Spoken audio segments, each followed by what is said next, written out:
आसमान पर काली घटाओं का राज था और बिजलियां इस जोर से कड़क रही थी जैसे आज ही जमीन का सीना चाक कर देंगी। ठंडी हवा के झोंके जिस्म में पेवस्त हो रहे थे, लेकिन जुनैरा के दिल में लगी आग इन सब पर भारी थी। जुनैरा ने लरसते हाथों से लोहे के बड़े गेट को पीटा। उसकी उंगलियां ठंड से नीली पड़ रही थी, लेकिन वो मुसलसल दस्तक दिए जा रही थी। खाला, खुदा के लिए दरवाजा खोले, बाहर बहुत अंधेरा है। मैं मर जाऊंगी। मैंने कुछ नहीं किया। मैंने चोरी नहीं की। उसकी आवाज बारिश के शोर में दबकर रह गई। वो 1.5 घंटे से इसी चौखट पर खड़ी थी जहां तक वो सारा दिन घर का कामकाज करती थी। उसका गला रो रो कर बैठ चुका था और अब आवाज सिर्फ एक सरगोशी बनकर रह चुकी थी। अचानक बिजली एक दफा फिर पूरी कुव्वत से कड़की। रोशनी के इस एक पल ने गली के वीराने को आश्कार किया। सुनहरा खौफजदा होकर 2 कदम पीछे हटी। उसने अपनी चादर को अपने गिर्द सख्ती से लपेटा, जैसे वही कपड़ा उसे जमाने की बेरहमी से बचा लेगा। या अल्लाह, मैं कहाँ जाऊं? कोई भी नहीं है मेरा। वो दीवार के साथ लगकर वहीं ठंडे फर्श पर बैठ गई। उसे याद आया कि कैसे 1 घंटा पहले खाला ने उसके कमरे में आकर तूफान खड़ा कर दिया था। कहाँ है मेरा हीरो का सेट? खाला की आवाज पूरे घर में गूंजी थी। खाला, मुझे नहीं मालूम, मैं तो किचन में बर्तन धो रही थी। सुनहरा ने सहम कर जवाब दिया। झूठी, तेरे बाप ने भी जिंदगी भर लोगों के टुकड़ों पर पलकर धोखे दिए थे। तू भी वही कर रही है। निकल जा मेरे घर से अभी के अभी। खाला ने उसका हाथ पकड़ा और उसे घसीटती हुई गेट तक ले आई। सुनहरा गिड़गिड़ाती रही, पाँव पड़ती रही, लेकिन खाला का दिल मोम ना हुआ। अभी सुनहरा इन्हीं सोचों में गुम थी कि अंदर से किसी के चलने की आवाज आई। उसके बुझते हुए दिल में एक उम्मीद की किरण जागी। शायद खाला का दिल पिघल गया हो, या शायद मुलाजमों में से किसी को तरस आ गया हो।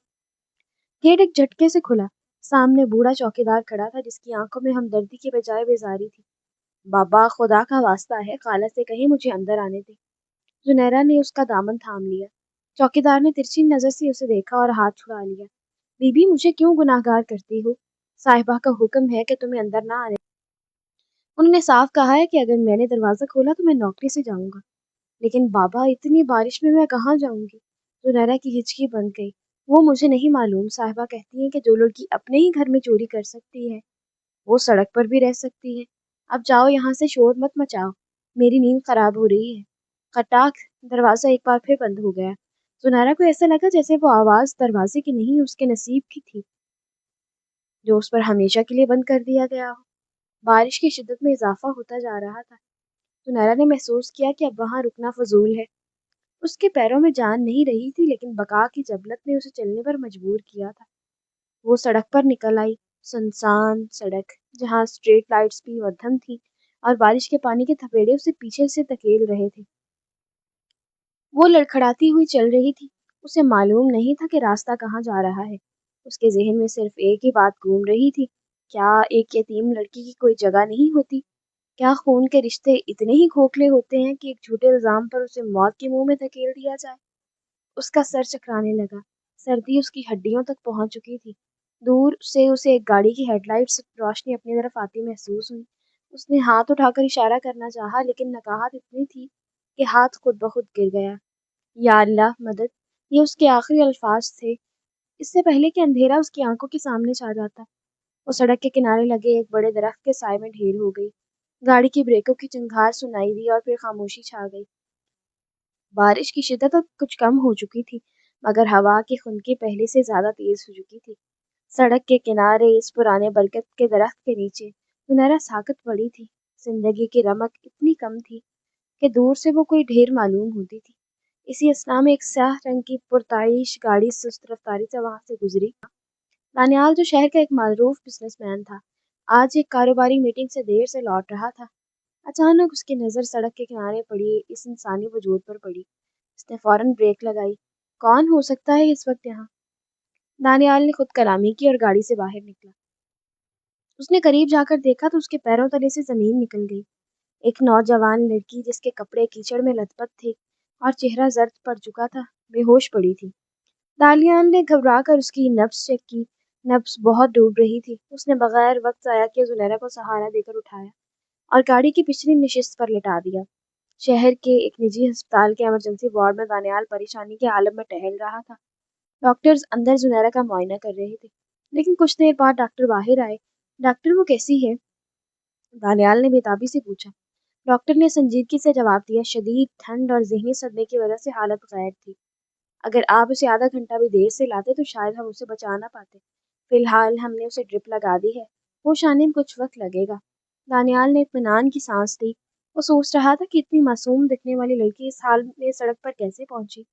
अगली सुबह जब जुनैरा ने आंखें खोली तो सफ़ेद छत और दवाइयों की बू ने उसे एहसास दिलाया कि वो कहीं महफूज है। सामने सोफे पर दानियाल बैठा एक फाइल देख रहा था। जुनैरा के लब हिले पानी। दानियाल फौरन उठा और उसे पानी पिलाया। आराम से अब आप बेहतर महसूस कर रही हैं? सुनैरा ने उसे अजनबी नजरों से देखा और फिर उसे गुज़िश्ता रात का सारा मंजर याद आया। उसकी आंखों से आंसू बहने लगे। आप कौन हैं और मैं यहाँ कैसे आई? दानियाल ने नरमी से अपना तारुफ करवाया और पूछा, आप इस हाल में वहाँ क्या कर रही थी? क्या आपका कोई घर नहीं, कोई रिश्तेदार नहीं? सुनैरा का ज़ब्त टूट गया।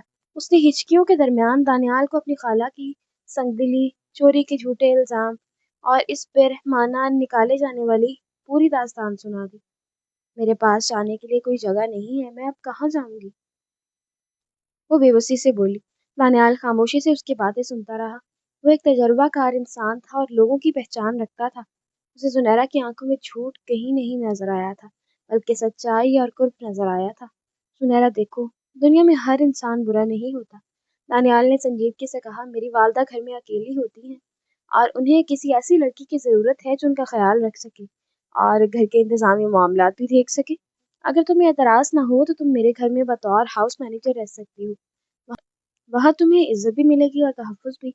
जुनैरा को अपनी समाअतों पर यकीन ना आया, लेकिन आप एक अजनबी पर कैसे भरोसा कर सकते हैं? मुझ पर तो चोरी का इल्ज़ाम है। दानियाल मुस्कुराया। इंसान की आंखें कभी झूठ नहीं बोलती। तुम्हारी आंखों ने तुम्हारी बेगुनाही का सबूत दे दिया है। फैसला तुम्हारा है, क्या तुम एक नई जिंदगी शुरू करना चाहती हो? जुनैरा ने कुछ देर सोचा और फिर इस्पात में सर हिला दिया। ये इसके लिए एक नया जन्म था। उसे क्या मालूम था कि कुदरत ने उसे इस ठुकराए जाने के बदले में कितनी बड़ी राहत अता कर दी है। डिस्चार्ज होने के बाद दानियाल उसे अपने पुरवकार बंगले पर ले गया। वहाँ दानियाल की वालदा हाजरा एक निहायत शफीक खातून थी। जब उन्होंने जुनैरा की कहानी सुनी तो उन्होंने उसे गले से लगा लिया। आज से तुम इस घर की बेटी हो, कोई तुम्हें यहाँ से नहीं निकालेगा। हाजरा के इन अल्फाज ने सुनैरा के जख्मों पर मरहम का काम किया। सुनैरा ने दिल में अहद किया कि वो अपनी मेहनत और वफादारी से साबित करेगी कि वो इस भरोसे के लायक है। उधर खाला समझ रही थी कि उन्होंने जुनैरा को बर्बाद कर दिया, मगर वो नहीं जानती थी कि अल्लाह जब एक दरवाज़ा बंद करता है तो 100 नए दरवाजे खोल देता है। वक्त पर लगाकर उड़ रहा था। दानियाल के घर में रहते हुए जुनैरा को 6 माह बीत चुके थे। इन महीनों में जुनैरा की शख्सियत बिल्कुल बदल चुकी थी। उसने ना सिर्फ घर के मामलात को बेहतरीन तरीके से संभाला, बल्कि दानियाल की वालदा हाजरा की ऐसी खिदमत की कि वो अपनी सगी औलाद उसे समझने लगी। दानियाल भी जुनैरा की जहानत और सलीका मंदी का मुतारिफ हो चुका था, लेकिन सकून की ये चादर ज्यादा देर तक न रह सकी। एक शाम दानियाल एक बिजनेस पार्टी से लौटा तो वो काफी परेशान लग रहा था। सुनहरा, क्या तुम शहनाज बेगम को जानती हो? दानियाल ने ड्राइंग रूम में दाखिल होते ही पूछा। सुनहरा का रंग फक पड़ गया। वो नाम सुनते ही माजी की इस खौफनाक रात में पहुंच गई। जी, वो मेरी खाला है। क्या हुआ? दानियाल ने कुर्सी पर बैठते हुए कहा, आज एक बिजनेस मीटिंग में मेरी मुलाकात इनके शौहर से हुई। बातों बातों में उन्होंने तुम्हारा जिक्र किया, लेकिन जिस अंदाज में किया वो बहुत तकलीफदा था।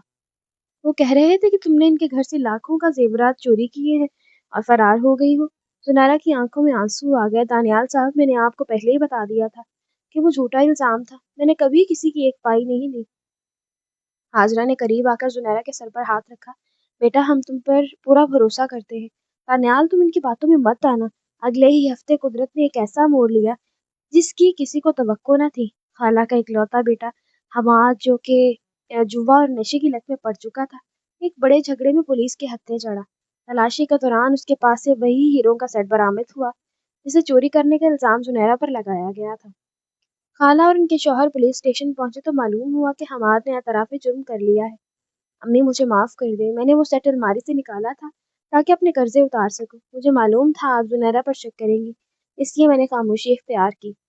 हमाद ने हथकड़ी लगे हाथों के साथ रोते हुए कहा, खाला के पैरों तले से ज़मीन निकल गई। इस लड़की को उन्होंने जलील करके घर से निकाला था। वो तो बिल्कुल बेकसूर थी। उनके अना को शदीद धचका लगा, लेकिन सच्चाई अब सबके सामने थी। अपनी रुसवाई छुपाने और जुनैरा की जायदाद जो जुनैरा के वालिद उसके नाम छोड़ कर गए थे, اس پر قبضہ برقرار رکھنے کے لیے خالہ نے ایک نئی چال چلی۔ وہ فوراً دانیال کے گھر پہنچی، جہاں انہیں معلوم ہوا کہ زنیرہ مقیم ہے۔ دانیال کے گھر پہنچ کر انہوں نے مصنوعی آنسو بہانا شروع کر دیے۔ زنیرہ میری بچی، مجھے معاف کر دے، ہمیں معلوم ہو گیا ہے کہ تم بے قصور ہو، چلو اب اپنے گھر واپس چلو، تمہارے بغیر گھر کتنا سونا ہے۔ خالہ نے اسے گلے سے لگانے کی اداکاری کی۔ زنیرہ خاموش رہی، لیکن دانیال نے مداخلت کی۔ میڈم، جب آپ نے اسے رات کے اندھیرے میں نکالا تھا تب آپ کو اپنی بھانجی یاد نہیں آئی؟ اب جب سچائی کھل گئی ہے تو اب آپ اسے واپس لینے آ گئی ہیں۔ خالہ تلملا اٹھی۔ تم کون ہوتے ہو بولنے والی؟ یہ ہماری خاندانی بات ہے۔ زنیرہ اٹھو اور میرے ساتھ چلو، ورنہ میں سب کو بتا دوں گی کہ تم یہاں کس حیثیت میں رہ رہی ہو۔ دانیال نے زنیرہ کی طرف دیکھا جو خوف سے کانپ رہی تھی۔ اسے محسوس ہوا کہ اب وقت آ گیا ہے کہ وہ زنیرہ کو وہ مقام دے جس کی وہ حقدار ہے۔ وہ یہاں میری منگیتر کی حیثیت سے رہ رہی ہے اور بہت جلد یہ اس گھر کی مالکن بن جائے گی۔ اب آپ یہاں سے جا سکتی ہیں، اس سے پہلے کہ میں پولیس کو بلاؤں اور آپ کے خلاف جھوٹا الزام لگانے کا کیس درج کر دوں۔ خالہ ہکا بکا رہ گئی۔ وہ جس لڑکی کو مٹانے آئی تھی وہ تو اب ایک بہت بڑے گھرانے کی عزت بننے جا رہی تھی۔ وہ پیر پٹکتی ہوئی وہاں سے چلی گئی، مگر ان کی آنکھوں میں بدلے کی آگ اب بھی تھی۔ زنیرہ نے حیرت سے دانیال کو دیکھا۔ دانیال نے دھیرے سے کہا، میں نے جو کہا وہ صرف ان بھگانے کے لیے نہیں کہا۔ زنیرہ، میں واقعی ایسا چاہتا ہوں۔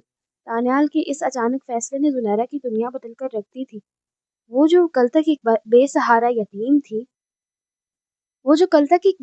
یتیم لڑکی تھی، آج اس گھر کی عزت بننے جا رہی تھی۔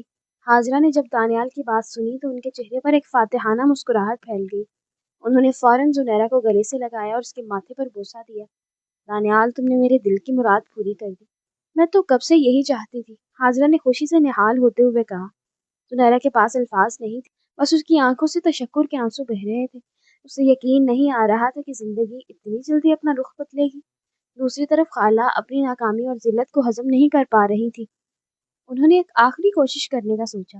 انہوں نے زنیرہ کے والد کی چھوڑی ہوئی جائیداد کے کاغذات میں ہیر پھیر کرنے کی کوشش کی تاکہ زنیرہ کو اس کے حق سے محروم کر سکے۔ لیکن دانیال، جو ایک دور اندیش بزنس مین تھا، خاموش نہیں بیٹھا۔ اس نے پہلے ہی اپنے وکیلوں کے ذریعے زنیرہ کے قانونی حقوق کا سراغ لگا لیا تھا۔ اس دن خالہ جائیداد ہتھیانے کے لیے عدالت پہنچی۔ دانیال وہاں پہلے سے موجود تھا۔ عدالت میں دانیال کے وکیل نے تمام ثبوت پیش کر دیے کہ کیسے خالہ نے زنیرہ کے والد کے دستخط جعل سازی سے استعمال کیے۔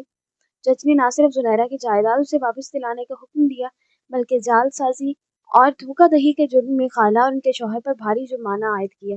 خالہ، جو دوسروں کو سڑک پر لانے کی عادی تھی، اب خود قانونی پیچیدگیوں اور سماجی ذلت کے گڑھے میں گڑ چکی تھی۔